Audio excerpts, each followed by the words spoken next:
को लिखा हुआ है। सबसे पहली बात क्या है उसमें, जब वो मुझे पुकारे तब मैं उसकी सुनूंगा। हालेलुया। और भजन संहिता की किताब में 46वें अध्याय में इस प्रकार से लिखा है, भजनकार दाऊद कहते कि मैंने परमेश्वर से प्रार्थना की और उसने मेरी ओर आकर मेरी प्रार्थना को सुना। हालेलुया। सबसे पहली चीज, जब हम परमेश्वर को पुकारते हैं किसी भी चीज के लिए, परमेश्वर हमारी सुनता है। हालेलुया। इसी के लिए यीशु मसीह ने भी कहा, जहां 2 या 3 मेरे नाम से इकट्ठा होते हैं उसमें परमेश्वर के कार्य होते हैं। हालेलुया। हम लोग आज 2 से ज्यादा लोग हैं, पर हमें परमेश्वर को पुकारने की आवश्यकता है। इसी के लिए हमारे जीवन में परमेश्वर को पुकारने के लिए, उसको प्रार्थना करने के लिए कुछ बातों को आवश्यक है। आने वाले दिन हमारे जीवन में क्या होगा, इस तरह से हम प्रार्थना करेंगे पता नहीं, पर जरूर ये बात है, आने वाले दिन हमारे लिए कठिनाई के दिन है। आने वाले दिन हम इस प्रकार से प्रार्थना करेंगे या नहीं मालूम नहीं। यीशु मसीह के वचन में यीशु मसीह ने खुद बोला, आने वाले दिन कठिन है। एक वचन जो है, वो वचन मुझे बहुत अच्छा लगता है। इस वचन में लूका रचित सुसमाचार उसके 22वें अध्याय के 32वें वाक्य, लूका रचित सुसमाचार उसके 22वें अध्याय उसके 32वें वाक्य में यीशु मसीह एक व्यक्ति के लिए एक अच्छा सा प्रेयर कर रहा है। वो बात मुझे बहुत अच्छा लगता है। हालेलुया। लूका रचित सुसमाचार उसके 22वें अध्याय उसका 32वां वाक्य, ये व्यक्ति यीशु मसीह के साथ 3.5 साल तक सेवकाई करते रहा। हर एक चमत्कारों में ये व्यक्ति जो है आगे बढ़ते रहा, और यहाँ तक कि जो सबसे बड़ा चमत्कार, एक यीशु मसीह पानी पर चल रहे थे, उस समय भी ये शिष्य यानी यीशु मसीह का चेला जो है उस समय पानी पर चला। उस पतरस के बारे में यीशु मसीह संक्षिप्त में एक अच्छी प्रार्थना कर रहे हैं। अगर आप 31वां वचन को पढ़ते हैं तो वहां पर यीशु मसीह कहते हैं कि शमौन शमौन, शैतान ने तुझे मांग लिया है कि गेहूं की तरह तुझको पटके। परंतु 32वां वाक्य अगर हम पढ़ते हैं तो हमारे लिए बहुत बढ़िया है। क्या है वहां पर? ऐसा लिखा हुआ, परंतु मैंने तेरे लिए प्रार्थना किया कि तेरा विश्वास न जाता रहे, और जब तू फिरे अपने भाइयों को स्थिर करे। हालेलुया। इस वचन को पढ़ते लूका 22 का 32। परंतु मैंने तेरे लिए विनती की कि तेरा विश्वास जाता न रहे, और जब तू फिरे तो भाइयों को स्थिर करना। हालेलुया। हमारा विश्वास नहीं जाने के लिए यीशु मसीह जैसे वो एक चेले के लिए प्रार्थना किया था, आज हम भी उसी तरह से प्रार्थना करने वाले हैं। हालेलुया।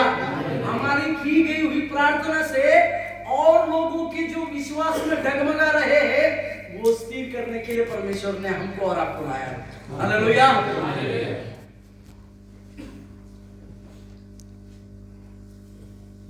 कलीसिया के लिए परमेश्वर कहते हैं कि कलीसिया जो है पास्टर साहब, ये अभिषेक वाला कलीसिया है।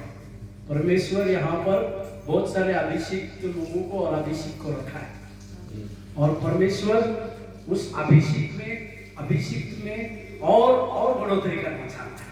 हालेलुया। वहां पर लिखा हुआ है, यीशु मसीह कहते हैं कि जब तू फिरेगा तो अपने भाइयों को स्थिर कराएगा।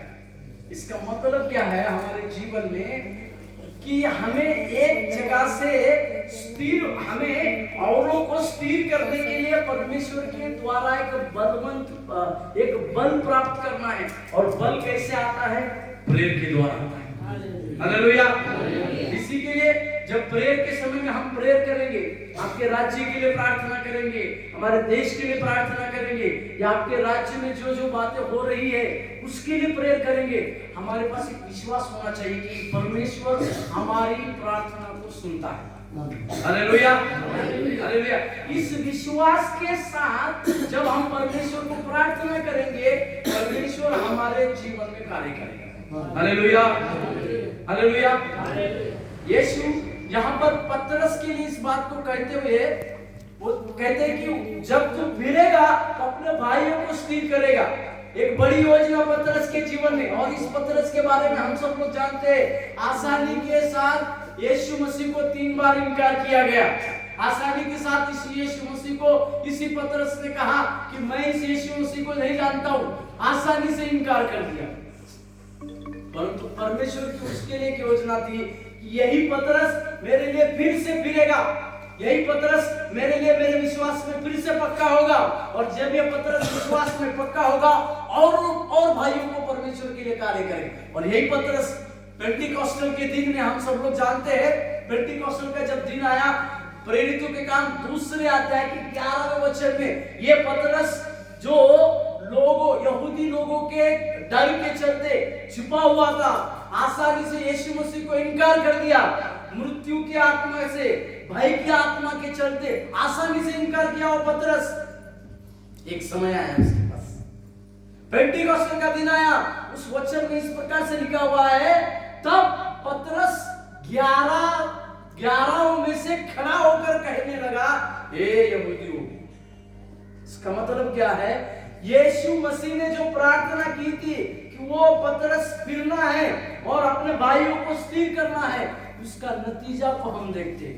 वही पतरस जो यहूदी लोगों को डरता था, यहूदी लोग मुझे भी पकड़ेंगे, मुझे भी मार डालेंगे, इस प्रकार की सोच रखने वाला पतरस पेंटिकॉस्टल के दिन में जब अभिषेक प्राप्त किया, सब लोगों के सामने प्रचार किया।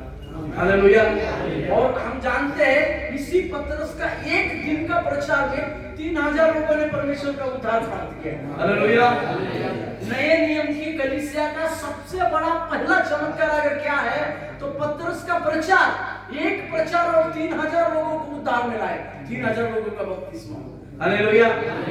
इसका मतलब क्या? यीशु मसीह ने यूहन्ना रचित सुसमाचार में जो कहा था, जो मुझ पर विश्वास करता है, जो काम मैं करता हूं, मुझसे भी बड़े-बड़े काम करेगा। हालेलुया। मुझसे भी बड़े-बड़े काम करेगा। यही बात आज आपके जीवन में और मेरे जीवन में होने वाली है। यदि हम परमेश्वर के लिए बड़े-बड़े कार्य करना चाहते हैं, परमेश्वर के लिए बड़ी-बड़ी बातों को करना चाहते हैं, तो हमें प्रार्थना में बल देने की आवश्यकता है। हमारे हाथों को स्वर्ग की ओर उठाकर परमेश्वर को निरंतर प्रार्थना की आवश्यकता है। जब हम इस प्रार्थना को परमेश्वर के लिए करेंगे, अवश्य परमेश्वर हमारी बातों को सुनेगा। Hallelujah, hallelujah. भजन संहिता का पत्री उसके 91वें अध्याय की कुछ बातों को हम देख रहे थे। उसमें पहली बात लिखा हुआ है, जो मुझे पुकारे, जब वो मुझको पुकारे तब मैं उसकी सुनूंगा। आगे लिखा हुआ है, संकट में मैं उसके संग रहूंगा। जो प्रार्थना करते हैं, परमेश्वर उनके जीवन पर आने वाला कोई भी क्यों न संकट हो, उस संकट से उसको दूर करता है। Hallelujah, hallelujah. और आगे लिखा हुआ है, उसको बचाकर मैं अपनी महिमा कराऊंगा। हालेलुया। और ये बचाना और महिमा करना, इसके बारे में मैं आज आपको कुछ बोलूंगा। एक, परमेश्वर किसी को बचाता है तो उसके नाम का महिमा करने के लिए बचाता है। हम सब लोग जानते हैं, लाजरस यीशु मसीह का मित्र था, अच्छा मित्र था, और लाजरस मर गए, उनको दफनाया गया, 4 दिन हो गया उस कब्र में है। यीशु मसीह उस समय कहते हैं कि मेरा मित्र सो गया है, अब उनके पास जाना है। इसका मतलब क्या है? हमारा सोच और परमेश्वर के सोच में बहुत फर्क है। हम धरती की सोचते हैं, परमेश्वर स्वर्ग का सोचता है। और 4 अभी वो कब्र के पास, अभी वहां के शिष्य लोगों को क्या लगता था मालूम है क्या? यीशु मसीह उस कब्र में जाएंगे, वो कब्र पे माथा टेकेंगे और रोएंगे, ऐसा उन लोगों का सोच था। और यीशु मसीह अपने चेले लोगों के साथ जा रहे, तो उसी में एक चेला था जिसका नाम थोमा था। वो इस प्रकार से कह रहा है, अरे अभी थोड़ी दिन पहले हमें उसी जगह में पथरा हुआ था, गुरुजी आप बोल रहे कि फिर से उधर जाना है। वो वचन में इस प्रकार से लिखा हुआ, चलो हम इसके साथ मरने जाते हैं। थोमा का विश्वास किस प्रकार से था कि यहाँ पर क्या होने वाला है मालूम नहीं, यीशु मसीह क्या करने वाले हैं मालूम नहीं। लोग इस प्रकार से सोच रहे थे कि कब्र के पास, दीवार के पास जहां पर लाजरस को रखा गया है, वहां जाएंगे दुख मनाएंगे। इस प्रकार की सोच थी।